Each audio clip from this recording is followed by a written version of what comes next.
ঢাকায় আজ দুপুর থেকে বন্ধ ভারতীয় ভিসা সেন্টার। সেভেন সিস্টার্স বিচ্ছিন্নের হুমকি হাসনাত আবদুল্লাহর, কড়া প্রতিক্রিয়া আসামের মুখ্যমন্ত্রীর।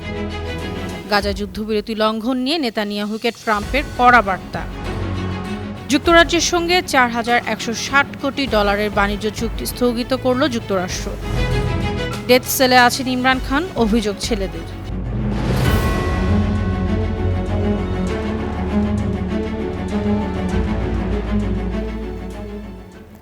শুনছিলেন সংবাদ শিরোনাম। সবাইকে স্বাগত জানাচ্ছি বিশ্বজুড়ে প্রতিদিনে।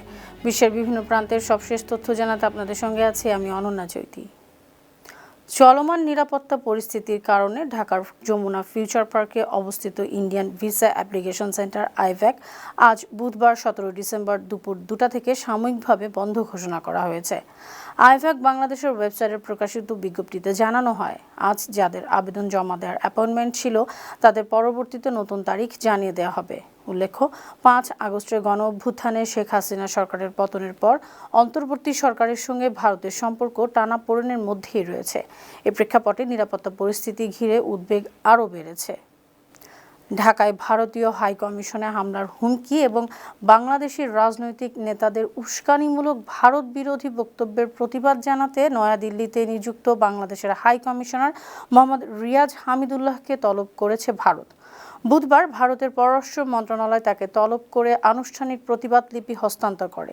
এনডিটিভির বরাতে জানা গেছে, সাম্প্রতিক সময়ে ঢাকায় ভারতীয় হাইকমিশনকে লক্ষ্য করে হুমকি ও বক্তব্যকে কেন্দ্র করেই এই পদক্ষেপ নিয়েছে ভারত। এর আগে গত ১৪ ডিসেম্বর ঢাকায় নিযুক্ত ভারতের হাইকমিশনার প্রণয় ভার্মাকে তলব করেছিল বাংলাদেশ। ভারতের উত্তর পূর্ব অঞ্চলীয় ৭ রাজ্য ও সিকিমকে মূল ভূখণ্ড থেকে বিচ্ছিন্ন করার হুমকির কড়া প্রতিক্রিয়া জানিয়েছেন আসামের মুখ্যমন্ত্রী হেমন্ত বিশ্ব শর্মা। তিনি বলেছেন, এ ধরনের হুমকি ভারত কখনোই সহ্য করবে না এবং দিল্লি আর বেশি দিন চুপ থাকবে না। গেল মঙ্গলবার সাংবাদিকদের সঙ্গে আলাপকালে তিনি বলেন, বাংলাদেশ থেকে উত্তর পূর্বাঞ্চল বিচ্ছিন্ন করার আহ্বান খারাপ মানসিকতার পরিচয়। ভারতের বিরুদ্ধে এমন আচরণ হলে কঠোর জবাব দেওয়া হবে। এর আগে গেল সোমবার বাংলাদেশের ন্যাশনাল সিটিজেন পার্টির তরুণ নেতা হাসনাত আবদুল্লাহ মন্তব্য করেন, ভারতের উত্তর পূর্ব অঞ্চলকে মূল ভূখণ্ড থেকে বিচ্ছিন্ন করা উচিত, যা ঘিরেই এই উত্তেজনার সৃষ্টি হয়। যে সেভেন সিস্টার রয়েছে সেটাকে বাংলাদেশ থেকে অস্ট্রেলিয়ার সিডনির বন্ডাই বিচের সাম্প্রতিক বন্দুক হামলার এক সন্দেহভাজন বহু বছর আগে ভারত থেকে দেশটিতে অভিবাসন করেছিলেন বলে জানিয়েছে পুলিশ। নিহত হামলাকারীদের একজন সাজিদ আকরাম, যিনি প্রায় ২৭ বছর আগে ভারতের হায়দ্রাবাদ থেকে অস্ট্রেলিয়ায় যান। তার ছেলে নাভিদ আকরাম এ হামলায় আরেক সন্দেহভাজন। রোববার ইহুদি ধর্মীয় উৎসব হানুকাহ উপলক্ষে আয়োজিত অনুষ্ঠানে চালানো এ হামলায় ১৫ জন নিহত এবং ২১ জন আহত হন। তেলেঙ্গানা পুলিশের তথ্য মতে সাজিদ আকরামের ভারতে কোনো অপরাধের রেকর্ড নেই, তবে হামলার আগে বাবা ছেলে ফিলিপাইনে ভ্রমণ করেছিলেন, যা এখন তদন্তাধীন। মার্কিন প্রেসিডেন্ট ডোনাল্ড ট্রাম্প আরও ৮টি দেশের নাগরিকদের যুক্তরাষ্ট্রে প্রবেশে পূর্ণ ভ্রমণ নিষেধাজ্ঞা আরোপ করেছেন। নতুন নিষেধাজ্ঞা পাওয়া দেশগুলো হলো বুর্কিনা ফাসো, মালি, নাইজার, দক্ষিণ সুদান, সিয়েরা লিওন, লাওস এবং সিরিয়া। সে সঙ্গে ফিলিস্তিনি পাসপোর্টধারীদের ওপরও একই নিষেধাজ্ঞা জারি হয়েছে। এছাড়া Angola, Nigeria, Senegal, Tanzania, Zambia ও জিম্বাবুয়ে সহ ১৫টি দেশের নাগরিকদের উপর আংশিক নিষেধাজ্ঞা দেওয়া হয়েছে। হোয়াইট হাউস জানিয়েছে, অভিবাসন ও নিরাপত্তা জোরদারের অংশ হিসেবে এ সিদ্ধান্ত নেওয়া হয়েছে এবং এটি আগামী ১ জানুয়ারি থেকে কার্যকর হবে। তবে বৈধ ভিসাধারী, স্থায়ী বাসিন্দা, কূটনীতিক ও বিশেষ স্বার্থ সংশ্লিষ্ট ব্যক্তিরা নিষেধাজ্ঞার বাইরেই থাকবেন।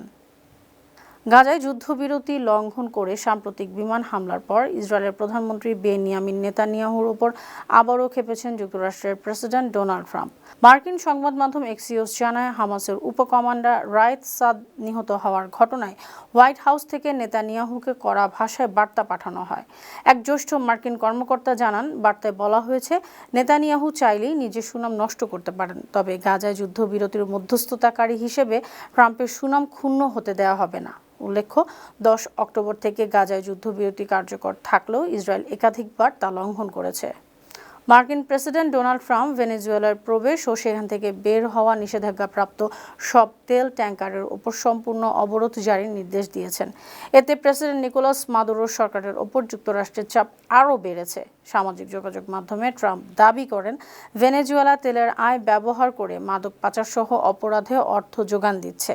তিনি বলেন, যুক্তরাষ্ট্রকে তেল ও সম্পদ ফিরিয়ে না দেওয়া পর্যন্ত অঞ্চলে মার্কিন সামরিক উপস্থিতি জোরদার থাকবে। ভেনেজুয়েলার সরকার সিদ্ধান্তটির তীব্র নিন্দা জানিয়ে একে আন্তর্জাতিক আইন ও নৌ চলাচলের স্বাধীনতার লঙ্ঘন বলে আখ্যা দিয়েছে এবং বিষয়টি জাতিসংঘে তোলার ঘোষণা দিয়েছে।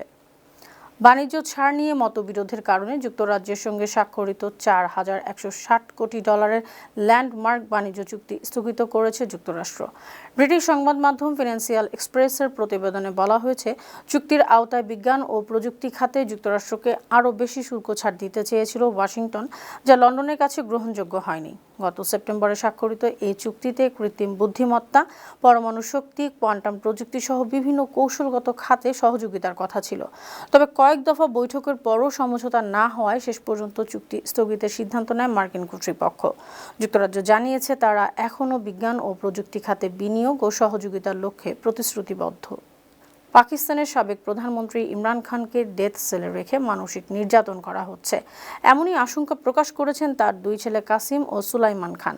ব্রিটিশ সংবাদ মাধ্যম স্কাই নিউজকে দেয়া সাক্ষাৎকারে তারা জানান, কয়েক মাস ধরে বাবার সঙ্গে কোনো যোগাযোগ নেই এবং তারা ভয় পাচ্ছেন হয়তো আর কখনোই বাবাকে দেখার সুযোগ পাবেন না। তাদের দাবি, এটি ইমরান খানের উপর পরিকল্পিত মানসিক নির্যাতনের অংশ। উল্লেখ্য, 2023 সালের আগস্ট থেকে কারাগারে আছেন ইমরান খান। মিয়ানমারের সাবেক নেত্রী ও নোবেল শান্তি পুরস্কার জয়ী অং সান সু চি সুস্থ আছেন বলে দাবি করেছে দেশটির সামরিক জান্তা সরকার। মঙ্গলবার সেনাবাহিনী পরিচালিত মিয়ানমার ডিজিটাল নিউজে প্রকাশিত এক বিবৃতিতে এ দাবি করা হয়। এর আগে সু চির ছেলে কিম আরিস রয়টার্সকে জানিয়েছিলেন, তিনি তার 80 বছর বয়সী মায়ের বর্তমান অবস্থায় গভীর উদ্বেগে রয়েছেন। তার আশঙ্কা, অজান্তেই হয়তো তার মায়ের মৃত্যু হয়ে থাকতে পারে।